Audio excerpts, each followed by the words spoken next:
আসসালামু আলাইকুম। আজ দেখাবো রোদে দেওয়া ঝামেলা ছাড়াই জলপাইয়ের আচার করার রেসিপি। প্রথমে আমি ৩-৪ কোয়া রসুন এবং ২ চামচ সরিষা নিয়ে নিচ্ছি। আমি সাদা সরিষা নিয়েছি। এগুলো আমি বেটে নিব। বাটার সময় পানির পরিবর্তে হোয়াইট ভিনেগার ব্যবহার করতে হবে। এবার একটি কড়াইতে দিয়ে দিচ্ছি হাফ কাপ পরিমাণ সরিষার তেল। সরিষার তেল গরম হলে দিয়ে দিচ্ছি ২টি তেজপাতা এবং ৩-৪টি এলাচ। এবার দিয়ে দিচ্ছি সেই সরিষা এবং রসুন বাটা। এই মশলাটা দিয়ে আমি ২ মিনিটের মতো ভেজে নিচ্ছি। মশলা ভাজা শেষে আমি দিয়ে দিচ্ছি ১.৫ কেজি পরিমাণে জলপাই। জলপাই আমি আগে থেকে সিদ্ধ করে পানি ঝরিয়ে কিছুটা চটকে নিয়েছি।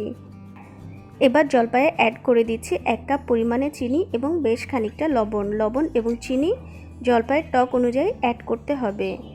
এবার ঝালের জন্য অ্যাড করে দিচ্ছি ১ চামচ পরিমাণে চিলি ফ্লেক্স।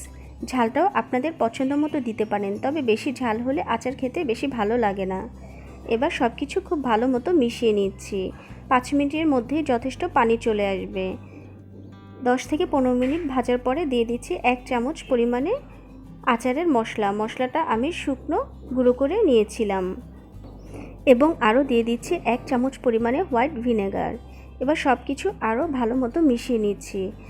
আচার একটু ঘন ঘন নাড়তে হবে। আচারের মধ্যে চিনির যেই পানি উঠেছিল সেটা যখন কমে আসবে এবং আচার একটির সঙ্গে আরেকটি লেগে আসবে, তখন আমি আরও কিছুক্ষণ ভেজে নিচ্ছি এবং প্রয়োজনে সামান্য সরিষার তেল দিয়েও ভালো মতো ভেজে নিচ্ছি।